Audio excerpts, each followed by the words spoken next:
அன்பார்ந்த ஈகிள்ஸ் வாஸ்துனுடைய இனிய நண்பர்களே, தோழர்களே, உங்கள் எல்லோருக்கும் எனது வணக்கத்தை முதலில் தெரிவித்துக் கொள்கின்றேன். சமீபத்திலே உளவியல் மருத்துவராக பகுத்தறிவுவாதியாக தன்னை அறிமுகப்படுத்திக் கொண்டிருக்கிற டாக்டர் சாலினி அவர்கள் ஒரு செய்தி குறிப்பை வெளியிட்டிருக்கிறார்கள், பேட்டியாக தந்திருக்கிறார்கள். அதில் அவர் நம்மை சாடுவதிலே மிக கஷ்டப்பட்டிருக்கிறார்கள். நாம் பகுத்தறிவுக்கு ஒவ்வாதவர்கள் என்று சொல்லியிருக்கிறார்கள். பகுத்தறிவுக்கு ஒத்திருக்க வேண்டிய அவசியம் இல்லை. நாட்டின் சட்டத்தை ஏற்றுக்கொள்ள வேண்டும், நாம் நாட்டினுடைய அறத்தை ஏற்றுக்கொள்ள வேண்டும், ஒழுக்கத்தை ஏற்றுக்கொள்ள வேண்டும், பகுத்தறிவை ஏற்றுக்கொள்ள வேண்டும் என்ற அவசியமே இல்லை. மாறாக அவர்கள் தவறான தவறுகளை பற்றி சற்று விரிவாக உங்களுக்கு சொல்வது நியாயமாக இருக்கின்ற கருதுகிறேன். கண்டிப்பா அர்ச்சகர்கள் அதை ஆதரிக்க தான் செய்வாங்க. ஏன்னா அவங்களுக்கு குழப்பம் நடக்கணும்ல. பசுமாடு இல்லைன்னா பசுமாட்டுக்கு பதில் பொண்ணு வைக்கிற இடத்துல பூ வைக்கலாம், பசு வைக்கிற இடத்துல பொம்மை வைக்கலாம். ஏதாவது ஒரு சார்ஜாப்பா அவங்க சொல்லதான் செய்வாங்க. ஏன்னா அவங்க மதம் அதை அனுமதிக்குது தானே.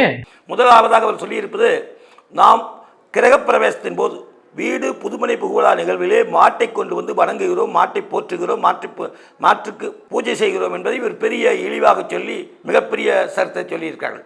ஐயா அம்மையார் அவர்களே, ஒன்றை தெரிந்து கொள், முன்காலத்திலே மனிதனுக்கு வழிகாட்டியாக வாழ்ந்தது மாடு. தான் வணங்கியது மாட்டைத்தான், பயன்பெற்றதும் மாட்டினால்தான். கூடவே தனக்கு வீடு கட்ட வேண்டிய இடம் வேண்டும் என்று சொன்னால் ஒரு மாடு ஒரு இடத்திலே எங்கே இருக்கிறதோ, அந்த மாடு எந்த இடத்தை தேர்ந்தெடுத்து தான் படுத்துக் கொள்கிறதோ, எந்த இடத்தை தனக்கு ஓய்வெடுக்கிறதுக்காக உருவாக்கி கொள்கிறதோ அந்த இடம்தான் அந்த பூமியினுடைய சக்தி வாய்ந்த தலைமை ஸ்தானமாகும். இதை உணர்ந்து மாட்டின் மூலமாக, கால்நடைகளின் மூலமாக தன்னுடைய இடத்தை தேர்ந்தெடுத்து அந்த இடத்திலே வீடு கட்டிய போது, வீடு கட்டி முடித்த பின்னாலே அந்த மாட்டுக்கு நன்றி செலுத்தும் விதமாக, அந்த மாட்டை கும்பிடும் விதமாக, அந்த மாட்டுக்கு உணவு தன்னுடைய நெஞ்சுணர்வை தெரிவித்துக் கொள்வதற்காக அந்த மாட்டுக்கு பூஜை செய்தார்கள். இதுதான் உண்மை. இன்றைக்கு தேவையில்லாமல் செய்கிறார்களோ அது வேறு பிரச்சனை. இதனுடைய துவக்கம் இதுதான். இவ்வளவு அறிவு மாற்றலும் இருக்கிற நீங்கள் எல்லாம் இதனுடைய தன்மையை உணர்ந்திருக்க வேண்டும். உணராமல் பொத்தாம் பொதுவாக பொம்மை மாடு என்று சொல்லி கேவலம் படுத்திக் கொண்டீர்கள். யாரோ பரிகாசத்துக்காக அல்லது பரிகாரத்துக்காக அல்லது பணத்துக்காக செய்வதாக சொல்லியிருக்கிறீர்கள். அப்படி அல்ல. முழுக்க முழுக்க இந்த மனிதன் தனக்கு வழிகாட்டிய அந்த கால்நடையை வணங்கி இருக்கிறார். அதுதான் அதனுடைய பொருள். அதுதான் நீங்கள் ஏற்றுக்கொள்ள வேண்டும். அதுபோகவே மேலும் கூறி வரும்போது நீங்கள் பல செய்திகளை அதில் சொல்லி இருக்கிறீர்கள். குறிப்பாக இந்த ஒரு முக்கியமான செய்தி என்று சொல்லியாக வேண்டும். நேரம் காலம்ன்றது மனிதர்கள் எப்படி அவங்க கடைபிடிச்சிருப்பாங்கன்னா, அந்த காலத்துல பருவத்துக்கு ஏற்ற மாதிரி தானே பயிர் செய்வாங்க. அதற்கு அப்புறம் தான் இந்த ஜோசியத்துக்கிட்ட நம்ம தொலைச்சிட்டோம். எவ்வளவு பேர் ஜோசியம் பார்த்து நிறைய செய்யறாங்க தெரியுமா? எக்ஸாம்ல காலங்கத்தால 6 மணிக்கு போய் குழந்தை உட்கார வச்சிருவாங்க. ஏன்னா அப்பதான் நல்ல நேரம். அதுக்கு 10 மணி தான் எக்ஸாம் இருக்கும். அந்த 4 மணி நேரத்துல இந்த குழந்தை வாடிடும். அதுக்கப்புறம் எக்ஸாம் எப்படி எழுதுவோம்? நாம் நல்ல நேரம் பார்ப்பதை கேலி அடித்திருக்கிறீர்கள், கிளை அடித்திருக்கிறீர்கள். டாக்டர் ஐயா, அம்மா உங்களை பார்க்க வரும் என்றால் காலை 9 மணிக்கு வாருங்கள் என்று சொல்கிறீர்கள், மாலை 4 மணிக்கு வாருங்கள் என்று சொல்கிறீர்கள். அதற்கு மேலே ஞாயிற்றுக்கிழமை விடுமை என்று சொல்கிறீர்கள், பண்டிகை நாட்களை விடுமை என்று சொல்கிறீர்கள். அரசு அலுவலகத்துக்கு சென்றால் வாரத்தில் 5 நாட்கள் வாருங்கள், காலை 10 மணி முதல் மாலை 5 மணி என்று சொல்கிறார்கள். ஒவ்வொரு அமைப்பும் ஒவ்வொரு தன்மையும் தங்களுக்கேற்ப வசதிக்கேற்ப நாளை குறித்திருக்கிற போது நாம் இயற்கை வருந்த நாளை பௌர்ணமி இருக்கிறது, அமாவாசை இருக்கிறது, மாறி மாறி வருகிறது. அப்போ இயற்கை சூழலிலே வெயிலும் இருளும் மாறி வரும்போது அது தகுதியான நேரத்தை, சரியான நேரத்தை நட்சத்திரவாரியாக திதிவாரியாக தேர்ந்தெடுத்ததிலே உங்களுக்கு ஏன் வெறுப்பு என்று தெரியவில்லை? இதில் என்ன தவறு என்று புரியவில்லை. ஏன் அமாவாசையும் பௌர்ணமியும் கடலிலே அலை கொந்தளிக்கிறது? அதற்கான காரணத்தை உங்களால் சொல்ல முடியுமா? அதை நிறுத்த முடியுமா?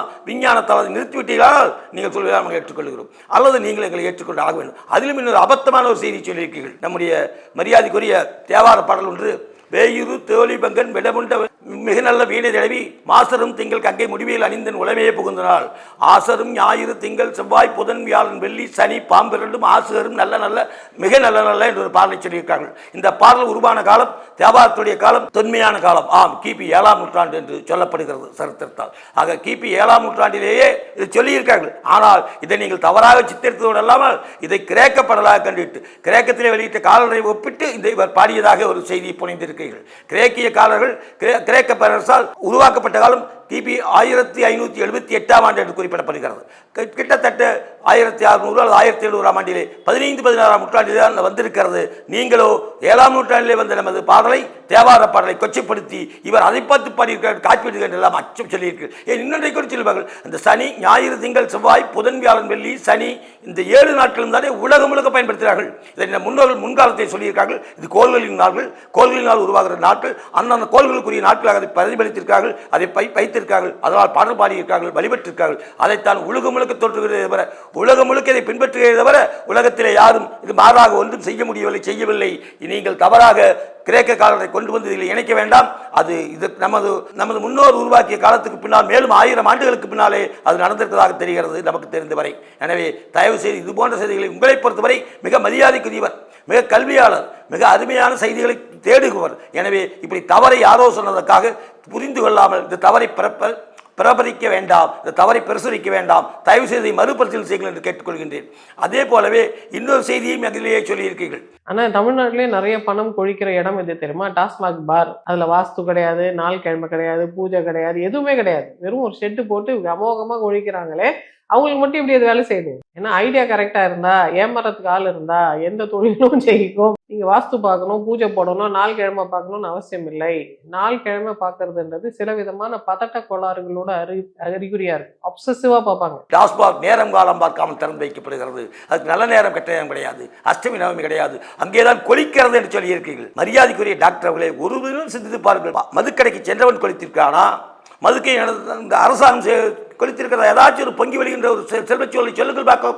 மதுக்கடையிலே மது எல்லாம் நாசமாக போகிறான், ஆயுள் இழக்கிறான், ஆரோக்கியத்திற்கான். அது கண்முன்னால் தெரிந்த உண்மை. தொழில் சுகாதாரத்தில் இருக்கிறான், தொழில் பொருளாதாரத்தில் இருக்கிறான், மரியாதை இழக்கிறான், கேவலம் அடைகிறான், குடும்பத்துக்கு வீணாகி இருக்கிறான்.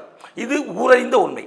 ஒன்று டாஸ்மாக். இரண்டு, இந்த டாஸ்மாக் நடத்துகின்ற நிறுவனம், அதுதான் அரசாங்கம். அரசாங்கமோ உச்சபட்ச கடலிலே மூழ்கி இருப்பதை உலகறிந்த உண்மை. ஆக டாஸ்மாகில் குடித்தவனும் வீணாகிவிட்டால், டாஸ்மாக் நடத்தும் அரசாங்கம் வீணாகிவிட்டது. உச்சபட்ச கொடுமையில் அது வீழ்ந்து கொண்டிருக்கிறது, கடலிலே மூழ்கி கொண்டிருக்கிறது. ஆக இருதாரும் கேடு செய்கின்ற அந்த டாஸ்மார்க்கை நீங்கள் ஏதோ சிறப்பித்திருக்கீங்களே. ஒரு சொல்வார்கள், காட்டு முருகை என்று ஒரு உண்டு. அது விஷமரம், எந்த பயனும் தராது, ஆனால் வளர்ந்தால் மிக கொடூரமாக வளரும். அதனை போல டாஸ்மாக் கொடூரமாக வளர்ந்து நாட்டுக்கும் வீட்டுக்கும் கேடு தருகிறது. அதை போற்றி போலுகின்ற எண்ணத்தை செய்யாதீர்கள். அந்த கேட்டி காரணமாக உருவாக்கி அதை உதாரணமாக்கி சாஸ்திரத்தை பழிக்க தயாராக வேண்டாம். இது மிக மோசமான தன்மை. எனவே நீங்கள் தயவு செய்து உங்கள் கருத்துக்களை தொடர்ந்து பாருங்கள், பரிசீலித்து பாருங்கள். நாங்கள் சொல்வது எது எது சரி எது தவறு என்று ஏற்றுக்கொண்டு கொள்ளுங்கள். தயவு செய்து உணர்ந்ததை திருப்பி சொல்லுங்கள். ஏன்னால் உங்களை பொறுத்த ஒரு நல்ல, உங்களை எல்லாம் மிக உயர்வானவராக மதிக்கின்றோம். உங்களுடைய வார்த்தைகளுக்கு தமிழகம் பெரிய மரியாதை கொடுக்கிறது. எனவே உங்களுடைய தவறுகளை திருத்திக் கொள்வது உங்களுக்கும் எங்களுக்கும் நாட்டுக்கும் நல்லதாக இருக்கும். இது போலவே இன்னொரு செய்தியும் கூட நாங்கள் கூறியிருக்கீர்கள். யாகம் வளர்த்துவதை பற்றி, விநாயகர் வழிபாட்டை பற்றி, இது தவறானது, இது மோசமானது என்றெல்லாம் ஏராளமாக புரிகிறீர்கள். அன்படியே உங்களுக்காக நான் ஒரு கேள்வி வைக்கிறேன். நீண்ட காலத்துக்கு முன்பாக, அநேகமாக 25 ஆண்டுகளுக்கு முன்பாக என்று கருதுகிறேன், போபால் விஷவாயு என்ற ஒரு சம்பவம் மத்திய பிரதேசத்தில் இருக்கிற போபால் நகரத்திலே நடந்த ஒரு கார்ப்பரேட் கம்பெனியினுடைய விஷவாயு பகிர்வானது காரணத்தால், வெளிப்பட்ட காரணத்தால் அங்கே 5000க்கும் மேற்பட்டவர்கள் இறந்து போனார்கள், பல்லாயிரக்கணக்கானவர்கள் பாதிக்கப்பட்டார்கள். அந்த நேரத்தில் அங்கே இருந்த ஒரு குடும்பம், நமது ஆந்திரத்து குடும்பம் என்று சொல்கிறார்கள், சென்னையிலிருந்து சென்ற குடும்பம், 2 குடும்பங்களைச் சேர்ந்தவர்கள் தங்களுக்கு எந்த வழியும் தெரியாத காரணத்தால் இருடான நேரத்திலே இடர்பாடு வரும்போது, நெருக்கடி வரும்போது, சுவாசிக்க இயலாத போது தங்களை சூழ்ந்திருக்கிற வேதனையிலிருந்து எப்படி மீள்வது அவளுக்கு தெரிந்து ஒரே வழியாக வழிபாட்டை ஏற்படுத்தியிருக்கார்கள். விநாயகர் வழிபாடு, வீட்டு வழிபாடு, யாகம் வளர்த்து, யாகத்தை வளர்த்திய அந்த 2 குடும்பங்களிலும் 15 பேர் உயிர்கால் பிழைத்தார்கள், எந்த சேதாரம் இல்லாதார்கள். இது பற்றி ஆங்கில பத்திரிகைகள் கூட இதை பற்றி விளங்கி எப்படியோ அவர்கள் தப்பித்தார்கள் என்பதற்காக, எப்படி யாகம் வளர்த்தினார்கள் தப்பித்தார்கள் என்று தெரியாமல் ஆங்கில பத்திரிகைகள் கூட அதை வெயிப்போடு குறிப்பிட்டதுன்னா அவ்வளவு பெரிய செய்தி. உங்களுக்கெல்லாம் ஏது கண்ணிலே படுவது என்று இனியாவது அறிவுரை பார்த்து, யாகம் வளர்த்துவது உடலுக்கு ஆரோக்கியம், மனத்துக்கு நலம் கொடுக்கிறது என்பதற்கு அதுவே மிகப்பெரிய ஆதாரம். இனியாவது அதை பாருங்கள், பரிசீலியுங்கள் என்று கேட்டுக்கொள்கிறேன். செய்வீர்கள் என்று நம்புகிறேன். இதை கண்ணுற்ற அனைவருக்கும் நன்றி கூறுகிறேன். நன்றி, வணக்கம். அன்பார்ந்த காணொலி நேயர்களுக்கும் வாஸ்து அன்பர்களுக்கும் எனது வணக்கத்தை முதலில் தெரிவித்துக் கொள்கின்றேன். அன்புடைய மொழிக்கு இலக்கணம் தேவை, இசைக்கு ராகம் தேவை, அதுபோலவே வாழ்க்கைக்கு வாஸ்து தேவை. அந்த வாஸ்துவை தெரிந்து கொள்ள எல்லோரும் எனது யூடியூப் சேனலை சப்ஸ்கிரைப் செய்யுங்கள், லைக் செய்யுங்கள், ஷேர் செய்யுங்கள். நன்றி, வணக்கம்.